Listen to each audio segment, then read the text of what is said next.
से पहले बात करेंगे पेट्रोलियम मसनूआत में की कीमतों में इजाफे की। हुकूमत ने पेट्रोलियम मसनूआत की कीमतों में एक बार फिर इजाफा कर दिया। हाई स्पीड डीजल 19 रुपये 39 पैसे फी लीटर और पेट्रोल 6 रुपये 51 पैसे फी लीटर महंगा हो गया, जबकि मिट्टी के तेल की कीमत में एक बार फिर कमी कर दी गई है। पेट्रोलियम डिवीजन ने पेट्रोलियम मसनूआत की कीमतों में इजाफे का एलामिया जारी कर दिया, जिसके मुताबिक हाई स्पीड डीजल की नई कीमत इजाफे के बाद 399 रुपये 58 पैसे फी लीटर मुकर्रर हो गई है, जबकि पेट्रोल की नई कीमत 399 रुपये 86 पैसे फी लीटर हो गई है।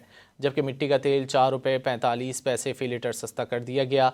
मिट्टी के तेल की नई कीमत 360 रुपये 74 पैसे फी लीटर हो गई। से पहले बात करेंगे पेट्रोलियम मसनूआत में की कीमतों में इजाफे की। हुकूमत ने पेट्रोलियम मसनूआत की कीमतों में एक बार फिर इजाफा कर दिया। हाई स्पीड डीजल 19 रुपये 39 पैसे फी लीटर और पेट्रोल 6 रुपये 51 पैसे फी लीटर महंगा हो गया, जबकि मिट्टी के तेल की कीमत में एक बार फिर कमी कर दी गई है।